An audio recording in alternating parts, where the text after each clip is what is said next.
नमस्कार। आज की इस गहन चर्चा में आपका स्वागत है। हम श्रीमद् भगवद गीता के पहले अध्याय अर्जुन विषाद योग के तीसरे श्लोक को समझने की कोशिश करेंगे। बिल्कुल और इसका शीर्षक हमने रखा है दुर्योधन का द्रोण से मनोवैज्ञानिक संवाद। बिल्कुल बिल्कुल।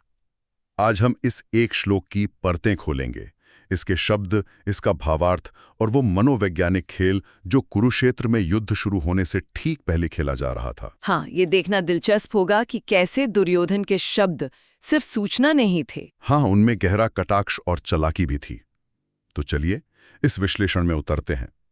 सबसे पहले वो श्लोक क्या है? हाँ, तो श्लोक है पश्येताम पांडुपुत्राणाम आचार्य महतीम चमुम व्यूढ़म द्रुपदपुत्रेण तव शिष्येण धीमता 1.3।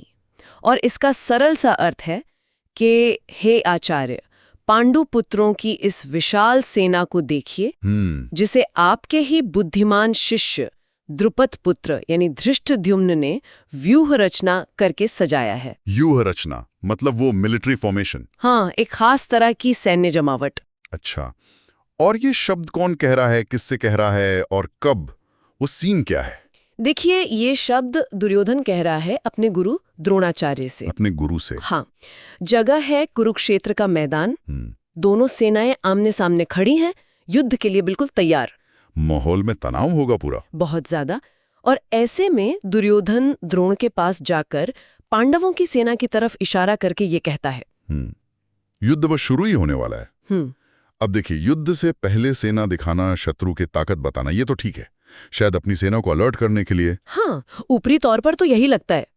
लेकिन जिस तरह से दुर्योधन कह रहा है, खासकर तव शिष्येण धीमता, आपके ही बुद्धिमान शिष्य, इस पर जोर देकर यहां कुछ और बात लगती है।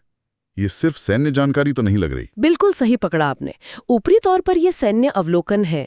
दुर्योधन पांडवों की सेना की विशालता, उनकी कुशलता बता रहा है, शायद अपनी सेना को सचेत भी कर रहा हो। हाँ, लेकिन अगर हम शब्दों के चयन पर ध्यान दें, खासकर तव शिष्येण धीमता, आपके ही बुद्धिमान शिष्य, यहाँ जोर है। और वो शिष्य कौन? वही द्रुपद पुत्र यानी धृष्टद्युम्न। अब यहीं से दुर्योधन का वो मनोवैज्ञानिक खेल शुरू होता है। अच्छा, कैसे? देखिए, धृष्टद्युम्न सिर्फ द्रोण के शिष्य ही नहीं थे, वो द्रुपद के पुत्र भी थे। और द्रुपद और द्रोण के बीच तो पुरानी हाँ, वो शत्रुता थी, गहरी शत्रुता। बिल्कुल, वो शत्रुता थी। और पौराणिक मान्यताओं के अनुसार तो धृष्टद्युम्न का जन्म ही यज्ञ से हुआ था, द्रोण का वध करने के वरदान के साथ। अरे, ये तो मतलब वो कह रहा है, गुरुदेव देखिए, जिसे आपने ही सिखाया पढ़ाया, वही व्यक्ति जो असल में आपकी मृत्यु के लिए जन्मा है, आज देखिए कितनी कुशलता से आपके ही खिलाफ सेना सजाई खड़ा है। बिल्कुल, ये तो सीधा सीधा घाव पर नमक रगड़ने जैसा हुआ। हाँ, बिल्कुल। ये एक बहुत ही, आप कह सकते हैं, कपटपूर्ण ताना है, एक कटाक्ष। दुर्योधन यहाँ सिर्फ द्रोण को उकसा नहीं रहा, वो उनके मन में एक शक, एक कड़वाहट पैदा करने की कोशिश कर रहा है। उसे कहीं ना कहीं ये डर था शायद कि द्रोण का पांडवों के प्रति जो स्नेह है, हाँ, खासकर अर्जुन के प्रति, वो कहीं युद्ध में उनके प्रदर्शन पर असर न डाल दे। अच्छा, तो इस एक वाक्य से वो द्रोण को भावनात्मक रूप से घेरने की कोशिश कर रहा है। ये पक्का करना चाह रहा है कि द्रोण पूरी निष्ठा से कौरवों के लिए ही लड़े। तो ये दुर्योधन की असुरक्षा भी दिखाता है, मतलब उसे अपने इतने महान गुरु पर भी पूरी तरह भरोसा नहीं था। हाँ, ये उसकी असुरक्षा और उसकी चालाकी दोनों का सबूत है। वो युद्ध शुरू होने से पहले ही अपने सबसे अहम सेनापतियों में से एक के मनोबल पर, उनकी वफादारी पर एक तरह से सवाल उठा रहा है, बहुत सूक्ष्म तरीके से। ये उसकी वो कुटिल रणनीति है जिसका पहला उदाहरण हमें गीता में यहीं दिखता है। वो रिश्तों की जो उलझने हैं उनका इस्तेमाल कर रहा है। कमाल है, मतलब युद्ध के मैदान में हथियार चलने से पहले ही मन में शब्दों से एक और युद्ध शुरू हो चुका था। बिल्कुल। और ये श्लोक उसका पहला तीर कहा जा सकता है। आपने बिल्कुल सही समझा। ये दिखाता है कि युद्ध सिर्फ शस्त्रों और सेनाओं का खेल नहीं होता। अहंकार, डर, शक, कूटनीति, ये सारी चीजें युद्ध शुरू होने से बहुत पहले ही मैदान में आ जाती हैं। दुर्योधन का ये कहना उसके अपने चरित्र, उसकी असुरक्षा और उसकी मनोवैज्ञानिक युद्ध नीति की पहली झलक है। ये सिर्फ सेना का जायजा लेना नहीं है, ये मनोबल तोड़ने या उसे अपने काबू में करने की कोशिश है। तो इस एक छोटे से श्लोक से हमने देखा कि कैसे साधारण से दिखने वाले शब्दों के पीछे भी कितनी परतें हो सकती हैं। व्यक्तिगत इतिहास छुपा है, कटाक्ष छुपा है और गहरा मनोवैज्ञानिक दबाव भी। भाषा कितनी शक्तिशाली हो सकती है ना। निश्चित रूप से। और ये हमें सोचने पर मजबूर करता है कि जीवन के हर संघर्ष में, चाहे वो कुरुक्षेत्र जैसा महायुद्ध हो या हमारे रोजमर्रा के छोटे मोटे टकराव, मन और शब्द कितने महत्वपूर्ण हथियार बन जाते हैं। सही कहा। कुरुक्षेत्र का मैदान सिर्फ जमीन का टुकड़ा नहीं था, वो एक मानसिक और मनोवैज्ञानिक युद्ध भूमि भी था। बिल्कुल। और श्रोताओं के लिए जाते जाते एक विचार छोड़ जाते हैं। क्या हम अपने जीवन में, अपने रिश्तों में, काम की जगह पर, समाज में शब्दों का ऐसा ही मनोवैज्ञानिक इस्तेमाल देखते हैं, जहां कहा कुछ और जा रहा हो पर उसका असली निशाना या मतलब कुछ और ही हो? इस पर सोचिएगा जरूर। नमस्कार। आज हम महाभारत के कुरुक्षेत्र युद्ध भूमि में दुर्योधन और द्रोणाचार्य के बीच हुए एक संवाद के गहराइयों में उतरेंगे। जी। दुर्योधन के कहे कुछ शब्द जो ऊपरी तौर पे तो जैसे सेना का जायजा लगते हैं, असल में उसके चरित्र, उसके अहंकार और द्वेष का आईना है। बिल्कुल। हमारे पास विभिन्न प्रामाणिक टीकाएं हैं और हमारा लक्ष्य है इन व्याख्याओं से दुर्योधन के मन की परतों को खोलना और समझना कि ये सदियों पुरानी बातें आज भी मतलब हमारे जीवन के लिए कितनी प्रासंगिक है। हाँ, बिल्कुल। चलिए इस विश्लेषण को शुरू करते हैं। तो जब दुर्योधन अपने गुरु द्रोण के पास जाता है, उसके शब्द सिर्फ सूचना नहीं देते, उनमें एक अजीब सी धार महसूस होती है ना? हाँ, बिल्कुल। ऐसा लगता है जैसे हर शब्द के पीछे कोई छिपा हुआ इरादा हो। विभिन्न टीकाकार इसे कैसे कैसे खोलते हैं? हाँ, बिल्कुल सही कहा आपने। ये शब्द साधारण बिल्कुल नहीं है। देखिए, आदि शंकराचार्य जी सबसे पहले पांडुपुत्राणाम शब्द पर ध्यान दिलाते हैं। अच्छा, पांडुपुत्राणाम। हाँ। दुर्योधन पांडवों को पांडु के पुत्र कहता है, भाई नहीं। ये शब्द ही उसके मन में बैठे गहरे द्वेष और वो जो विभाजन है ना, उसको दिखाते हैं। फिर जब वो तब शिष्येण धीमता कहता है, मतलब आपके बुद्धिमान शिष्य द्वारा धृष्टद्युम्न का जिक्र करता है। हाँ। तो ये कोई सम्मान नहीं है, बल्कि एक तरह का ताना है। वो द्रोण को याद दिला रहा है कि देखो, आपका ही शिष्य जिसे आपने शस्त्र विद्या सिखाई जी, वो आज पांडवों की सेना का सेनापति है, आपके ही विरुद्ध खड़ा है। तो ये तो मतलब गुरु की निष्ठा पर ही सीधा कटाक्ष है। बाप रे। यानी शब्दों से ही रिश्तों की मर्यादा, गुरु का सम्मान, सब तार तार हो रहा है। हाँ। एक तरह से। ये सिर्फ द्वेष नहीं, इसमें तो चालाकी भी झलक रही है। क्या अन्य टीकाकार भी इसी चालाकी और अहंकार पर रोशनी डालते हैं। हाँ, बिल्कुल। जैसे गीता प्रेस और स्वामी चिन्मयानंद जी की व्याख्याएं हैं, वो दुर्योधन के अहंकार, उसके अंदर के भय और उसकी कुटिल बुद्धि पर केंद्रित है। अच्छा, वो पांडव सेना की व्यूह रचना का वर्णन तो करता है, जिसे सुनकर शायद लगे कि वो कितना सजग है, कितना चौकन्ना है। हाँ, लगता तो है।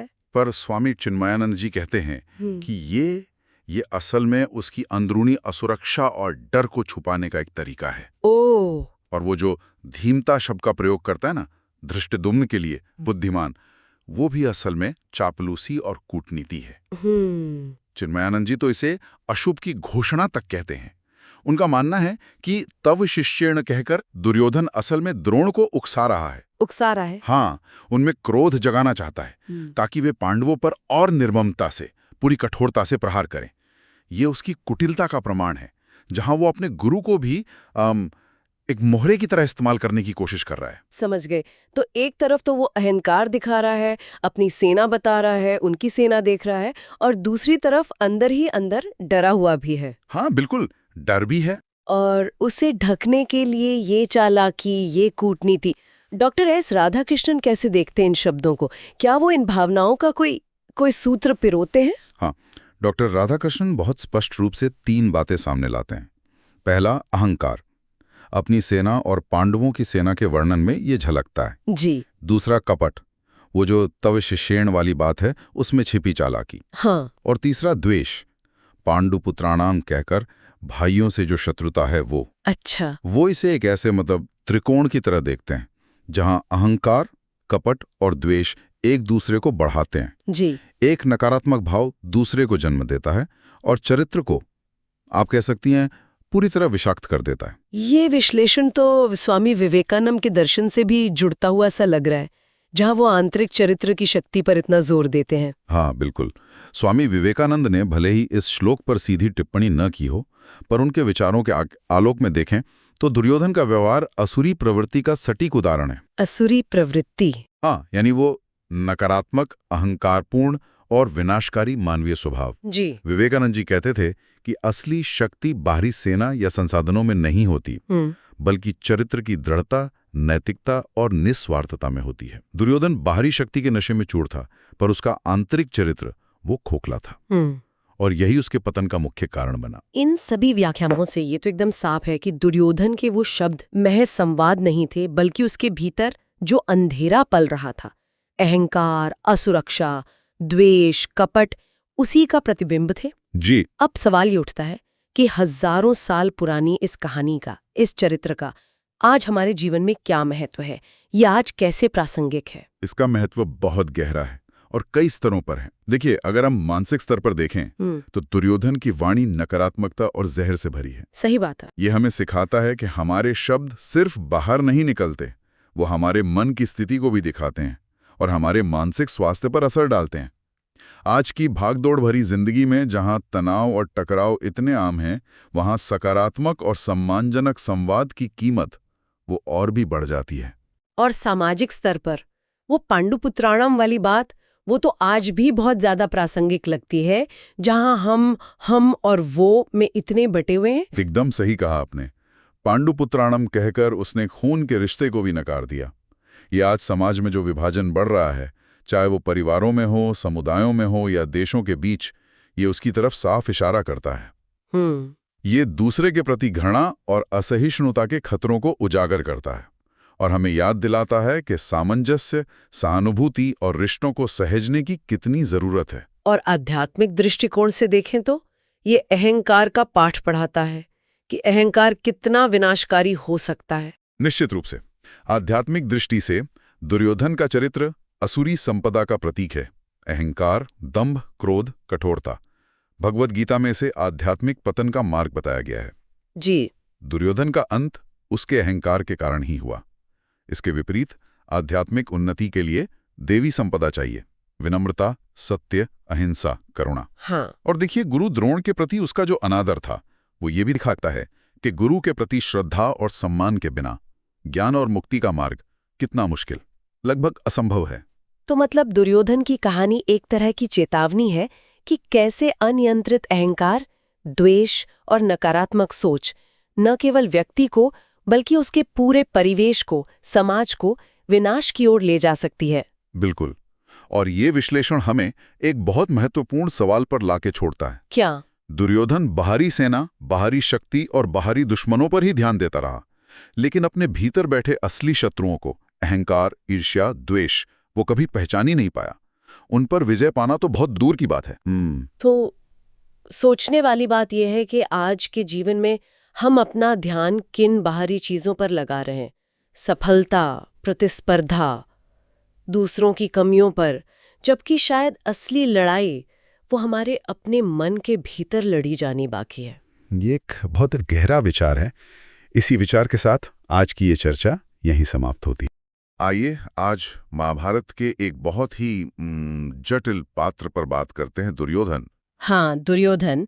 उसके चरित्र में अहंकार और द्वेष जैसे भावों को समझना दिलचस्प है। हमारे पास कुछ विश्लेषण है श्रीमद् भगवद गीता और महाभारत पर आधारित, और साथ ही शंकर भाष्य और स्वामी चिन्मयानंद जी की टीकाओं से भी कुछ नजरिए लिए हैं। जी।